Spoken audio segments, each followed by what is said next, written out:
뉴욕과 뉴저지 지역에 올겨울 첫 폭설이 내렸습니다. 눈 내린 후 기온이 급강하하면서 도로 곳곳이 얼어붙는 빙판길이 속출해 오늘 아침 출근길 시민들이 큰 불편을 겪었습니다. 브라운대 교내에서 총격 사건이 발생해 가을 학기 말 시험을 준비 중이던 학생 최소 2명이 사망하고 여러 명이 부상을 당했습니다. 총격범은 다음날 인근 호텔에서 체포됐습니다. 뉴욕 한인회 회장이 매달 $2,000를 정기적으로 지급받아온 사실이 확인됐습니다. 이사회나 총회에 명확한 승인 없이 지급된 것으로 알려지면서 재정 투명성에 의문이 제기됐습니다. 도널드 트럼프 대통령이 전문직 취업 비자인 H-1B 신청 수수료를 $100,000로 올린 데 반발해 19개 주 정부가 소송에 나섰습니다. 뉴저지주 민주당이 판매세 인상을 추진하고 있다는 주장이 나오면서 정치권에서 논란이 되고 있습니다. 이딴 논란에도 필머피 주지사는 어떠한 입장도 내놓지 않고 있습니다. 이상은 오늘의 주요 뉴스입니다. 시청자 여러분 안녕하십니까? KBN 뉴스입니다. 뉴저지와 뉴욕 등 동북부 지역에 올 겨울 첫 폭설이 내렸는데요. 눈이 온 뒤에 기온이 급강하하면서 도로 곳곳이 얼어붙는 빙판길이 속출해 오늘 아침 출근길 시민들이 큰 불편을 겪었습니다. 하늘길도 막혀 절반가량의 항공편이 지연됐으며 30% 정도는 취소됐습니다. 토요일 밤부터 내리기 시작한 눈이 일요일 오전까지 이어지면서 뉴욕 일원에 폭설을 기록했습니다. 뉴욕시는 평균 3.7인치, 롱아일랜드 일부 지역은 최대 7인치의 눈이 쌓였습니다. 뉴저지엔 4에서 6인치의 적설량을 기록했습니다. 유니언 카운티에선 6.2인치, 에섹스 카운티는 6인치가 내렸습니다. 쌓인 눈으로 나무가 쓰러지면서 정전이 발생해 뉴저지에서만 수만 명이 정전 피해를 겪었습니다. 하늘길도 막혀 주말 여행객들이 큰 불편을 겪었습니다. 항공 전문 사이트에 따르면 뉴욕 라과디아 공항에선 42%의 항공편이 지연되고 35%는 운항이 취소됐습니다. 존 F 케네디 국제공항은 41%가 지연, 15%가 취소, 뉴저지의 뉴아크공항은 45%가 지연되고 20%가 운항 취소됐습니다. 내리던 눈이 멈추고 기온이 급강하하면서 도로가 얼어붙어 도심 곳곳이 빙판길로 변해 블랙아이스 경보가 발령됐습니다. 오늘 아침 최저기온은 화씨 20도를 밑돌았으며 강한 바람으로 인해 체감온도는 화씨 5도, 섭씨 영하 15도에 달했습니다. 오늘 낮 최고기온도 화씨 30도, 체감기온은 화씨 15도로 하루 종일 강추위가 이어졌습니다. 이번 추위는 내일까지 계속되고 수요일부터 다시 기온이 올라갑니다. 브라운대 교내에서 총격 사건이 발생해 최소 2명이 사망하고 학생 여러 명이 부상을 당했습니다. 가을 학기 말 시험을 준비 중이던 학생들이 희생됐습니다. 총격범은 다음날 인근 호텔에서 체포됐습니다. 경찰에 따르면 지난 13일 오후 4시경 로드아일랜드주 프로비던스시에 위치한 브라운대에서 30대 남성으로 추정되는 용의자가 총기 난사를 했습니다. 당국은 이 사건으로 최소 2명이 사망하고 9명이 중상을 입었다고 전했습니다. 브라운대는 사건 발생 직후인 오후 4시 22분에 학생 및 교직원 등에게 전체 공지를 통해 총격 사건이 일어났으니 안전하게 대피하라고 당부했습니다. 대피가 불가능할 경우 휴대전화를 무음으로 설정하고 추가 공지가 있을 때까지 문을 잠그고 숨어 있으라고 덧붙였습니다. 총기 사건이 발생한 7층짜리 건물은 브라운대의 공과대학과 물리학과 강의실 등이 있는 베런스 앤 홀리로 이 건물에서도 기말고사 시험이나 시험을 준비하는 스터디 모임 등이 진행되고 있었습니다. 목격자들에 따르면 총격범은 총을 겨누고는 뭔가를 소리쳤고 이후 바로 총을 쏘기 시작했습니다. 그가 교실에 들어온 순간부터 첫 총성이 울리기까지 약 5에서 7초 정도 걸렸다고 말했습니다. 브렛 스마일리 프로비던스 시장은 14일 기자회견을 열고 프로비던스 인근의 한 호텔에서 용의자로 추정되는 30대 인물의 신병을 확보했다고 전했습니다. 브라운대는 가을 학기 학사 일정을 전면 중단하고 학생들의 안전을 보호하겠다고 밝혔습니다. 도널드 트럼프 대통령은 13일 백악관에서 총격 사건에 대해 보고받고 정말 끔찍한 일이라며 지금 우리가 할 수 있는 일은 희생자와 부상자들을 위해 기도하는 것이라고 말했습니다. 맨해튼의 백화점 화장실에서 아기 기저귀를 걸던 30대 여성이 40대 여성에게 흉기로 공격당하는 사건이 벌어졌습니다. 용의자는 정신질환을 앓고 있었으며 사건 당일 아침 정신병원에서 퇴원하자 바로 범행을 저질렀다고 합니다. 뉴욕 경찰에 따르면 지난 11일 오후 맨해튼 헤럴드 스퀘어에 있는 메이시스 백화점 7층 화장실에서 생후 10개월 된 딸아이의 기저귀를 갈고 있던 38세 여성이 다른 여성에게 기습적인 흉기 공격을 받았습니다. 피해 여성은 등과 팔을 여러 차례 찔렸으나 심각한 부상은 아닌 상태로 병원에 이송됐고 치료 후 다음날 퇴원한 것으로 전해졌습니다. 아기는 다치지 않았습니다.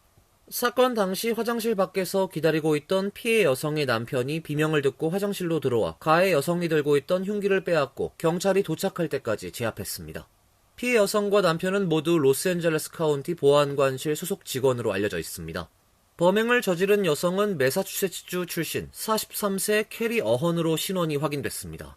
어헌은 현장에서 체포돼 폭행과 살인미수, 불법 무기 소지, 아동복지 위협 등 혐의로 기소됐습니다. 검찰 기소장에 따르면 어헌은 사건 당일 아침 1년간 입원했던 맨해튼 정신병원에서 퇴원했으며 자신의 머릿속에서 울리는 목소리가 누군가를 죽이지 않으면 네가 살해당할 것이라고 말해 흉기를 구입하고 범행을 준비했다고 진술했습니다. 그는 과거 매사추세츠주에서 엘리자베스 워런 연방 상원 의원을 살해하겠다고 위협하는 글을 SNS에 올린 혐의로 체포된 전력도 있습니다. 그는 전날 법원에서 보석을 불허하는 구금을 명령받자 판사에게 자신을 다시 정신병원에 보내지 말아달라고 애원하며 맨해튼 정신병원은 나를 돕지 못했다고 말한 것으로 전해졌습니다. 뉴욕 한인회 회장이 매달 $2,000를 정기적으로 지급받아온 사실이 확인됐습니다. 이사회나 총회의 명확한 승인 없이 회장 개인에게 고정금액이 지급된 것은 회칙과 비영리단체 운영 원칙에 어긋난다며 재정 투명성에 의문을 제기하고 있습니다. 미주중앙일보 보도에 따르면 뉴욕 한인회장이 이사회나 총회의 승인 없이 매달 $2,000를 정기적으로 지급받아온 사실이 확인됐습니다. 최근 정기감사 준비 과정에서 한 임원은 재정보고를 할 시기가 됐는데도 아무 준비가 되지 않아 일 회장에게 요청했더니 미루다가 은행 거래 내역을 공개했다며 확인해본 결과 올해 6월부터 매달 $2,000가 특정 법인 계좌로 지급된 기록이 확인됐다고 밝혔습니다. 해당 법인은 이 회장이 대표로 있는 뉴욕 벼룩시장 운영 법인입니다. 이사회 관계자는 매달 동일한 금액이 정기적으로 지급된 점을 감안하면 단순한 경비 보전이나 일회성 운영비가 아니라 사실상 보수 또는 활동비 성격으로 볼 수 있다며 이사회의 승인 없이 회장 개인에게 정기 지급이 이루어진 것은 심각한 문제라고 주장했습니다.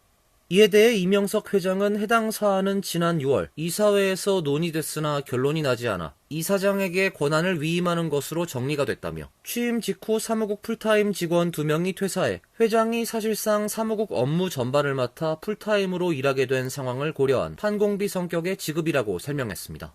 하지만 전임 회장들은 비영리단체 운영 원칙과 맞지 않는다며 이해하기 어렵다는 반응입니다.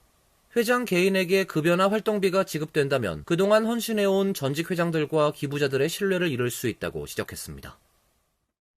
트럼프 대통령과 미성년자 성착취범 제프리 앱스타인의 관계를 둘러싼 의혹을 제기해온 민주당이 두 사람이 함께 찍힌 사진을 공개했습니다. 연방 하원 감독위원회 소속 민주당 의원들은 지난 12일 앱스타인과 트럼프 대통령, 다른 유명 인사들이 포함된 사진 19장을 공개했습니다.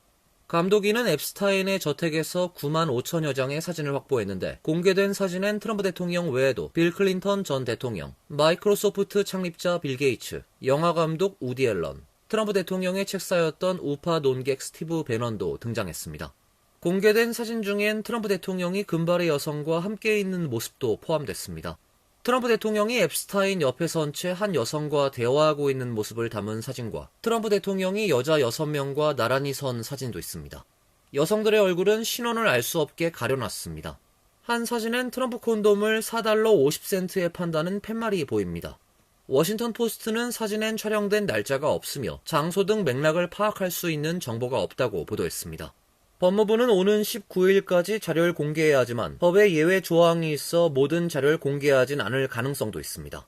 민주당 로버트 가르시아 하원 의원은 이 충격적인 사진들은 앱스타인 그리고 그와 세계에서 가장 힘센 남자들 몇 명과의 관계에 대해 더 많은 의문을 일으킨다면서 법무부는 당장 모든 자료를 공개해야 한다고 말했습니다.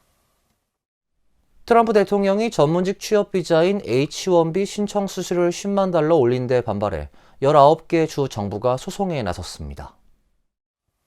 롭 본타 캘리포니아 법무장관은 12일 기자회견을 열어 트럼프 대통령은 취업 비자 수수료를 부과할 권한이 없으며 이는 비자 프로그램 운영에 필요한 비용만을 징수하도록 허용한 연방법에 위배되는 것이라며 소송 방침을 밝혔습니다. 소송엔 캘리포니아, 뉴욕, 뉴저지 등 19개 주가 참여합니다. 주 정부의 소송은 H-1B 비자 수수료를 둘러싼 소송으론 앞서 상공회의소가 제기한 소송, 여러 노동조합과 고용주들이 연합해 제기한 소송에 이어 세 번째입니다. 트럼프 대통령은 지난 9월 H-1B 비자 수수료를 현재 $1,000의 100배인 10만 달러로 올리는 내용의 포고문에 서명을 했습니다. 수수료 인상으로 기업뿐 아니라 의료계, 교육계 등에서 불만이 쏟아지고 있는 상태입니다. H-1B 비자는 과학, 기술, 공학, 수학 분야의 전문 직종에 적용되는 비자로 추첨을 통한 연간 발급 건수가 8만 5천 건으로 제한돼 있습니다. 기본적으로 3년 체류가 허용되며 1회 연장 가능하고 영주권도 신청할 수 있습니다. 트럼프 행정부는 기업들이 중국, 인도인 비중이 높은 H-1B 비자를 활용해 저렴한 비용으로 외국 인력을 데려오면서 미국인의 일자리를 잠식한다는 인식을 갖고 있습니다. 그러나 기업들 상당수는 H-1B 비자가 특정 분야의 미국인 인력 부족을 해소하는 데 필수적이란 입장을 보이고 있습니다. 소셜번호 유출로 인해 시니어들이 신분 도용, 금융 사기 등의 범죄에 타깃이 되고 있는 가운데 연방 하원이 피해자 지원을 강화하는 법안을 통과시켰습니다. 그동안 여러 곳으로 나뉘었던 창구를 하나로 통합해 문제를 보다 신속하고 효율적으로 해결하도록 했습니다. 데이비드 커스토프 연방 하원 의원이 발의한 신원도용 피해자 지원 강화법은 소셜번호 유출이나 소셜카드 분실, 도난 피해자를 위해 사회보장국이 연락 가능한 창구를 단일화하도록 했습니다. 현재 피해자는 사회보장국 내 여러 부서와 담당자에게 연락해야 합니다. 사건은 하나지만 이를 해결하는 과정에서 복수의 부서와 담당자에게 반복해서 설명하고 서류를 제출해야 합니다. 법안은 창구를 하나로 통합해 문제를 보다 신속하고 효율적으로 해결하도록 했습니다. 커스토프 의원은 신원도용 피해자가 이를 회복하기 위해 먼저 관료주의와 싸워야 하는 상황에 내몰려선 안 된다고 강조했습니다. 신원도용 자원센터에 따르면 지난해에만 발생한 데이터 유출 사고는 3,100건이 넘습니다.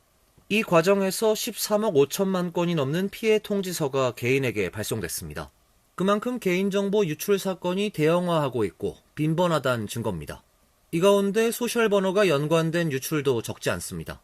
상원에선 척 그레슬리 의원이 같은 취지의 법안을 주도하고 있으며 현재 9명의 초당적 의원이 공동 발의자로 참여하고 있습니다. 뉴저지주 민주당이 판매세 인상을 추진하고 있다는 주장이 나오면서 정치권에서 논란이 되고 있습니다. 이딴 논란에도 필머피 주지사는 어떠한 입장도 내놓지 않고 있습니다. 스타레저 보도에 따르면 최근 뉴저지 공화당 정치권에서는 민주당이 판매세를 현재 6.625%에서 7%로 올리는 방안을 물밑에서 추진하고 있다는 의심의 목소리가 커지고 있습니다. 내년 1월 초 주의회 회기 종료를 앞두고 민주당이 판매세 인상안 기습 처리에 나설 수 있다는 것이 공화당 일부 의원들의 주장입니다.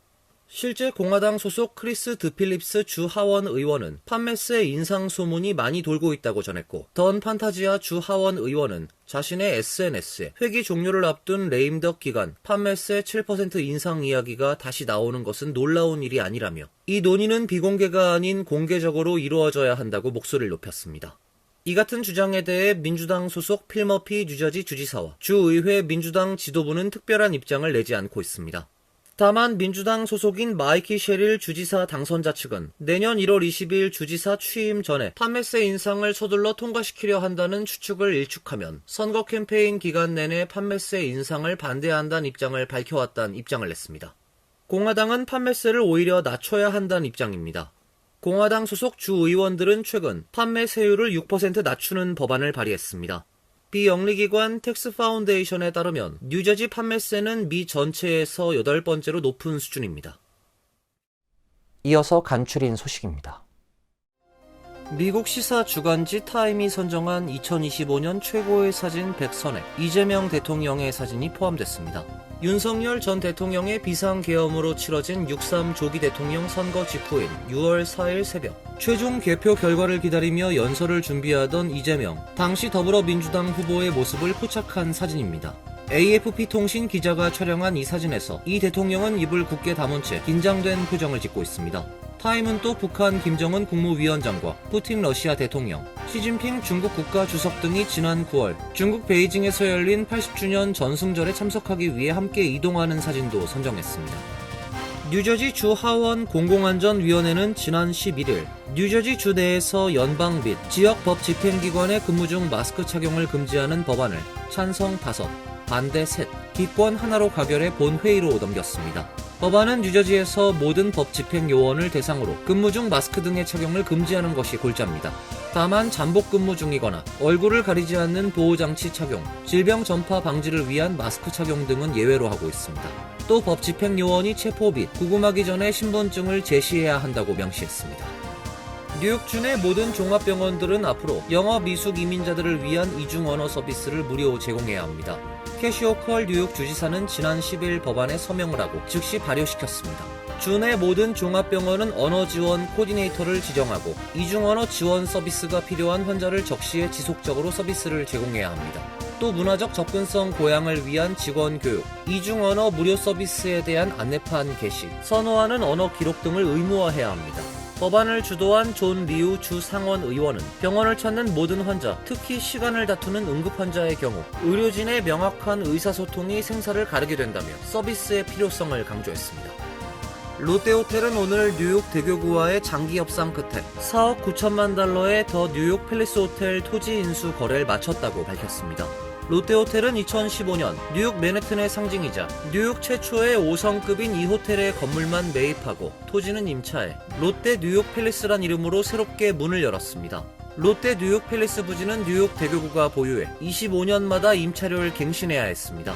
토지 가치가 상승함에 따라 임차료 갱신 시 큰 폭의 가격 부담이 예상됐지만 이번 인수를 통해 불안정성을 해소하게 됐습니다. 롯데호텔은 롯데 뉴욕 팰리스 운영 안정성 확보를 계기로 브랜드 가치를 높이는 데 집중할 방침이라고 밝혔습니다. 환율과 증권 소식입니다.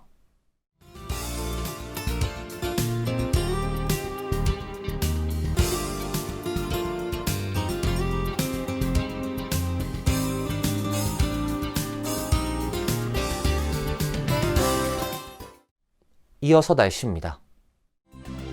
내일은 대체로 맑은 가운데 추운 날씨가 이어지겠습니다. 낮 최고 기온 32도, 섭씨 0도, 밤 최저 기온 29도, 섭씨 영하 2도로 예상됩니다. 수요일은 대체로 맑은 가운데 낮부터 추위가 풀리겠습니다. 목요일엔 다시 구름이 많아지겠습니다. 이상으로 KBN 뉴스를 마칩니다. KBN과 함께 즐거운 시간 되시길 바랍니다. 동부 최대 한인방송 KBN이 제작하는 KBN 뉴스는 웹사이트 mykbn.com 그리고 유튜브와 페이스북에서 다시 보실 수 있습니다. 좋아요, 구독, 알림 설정은 뉴스 제작에 큰 도움이 됩니다.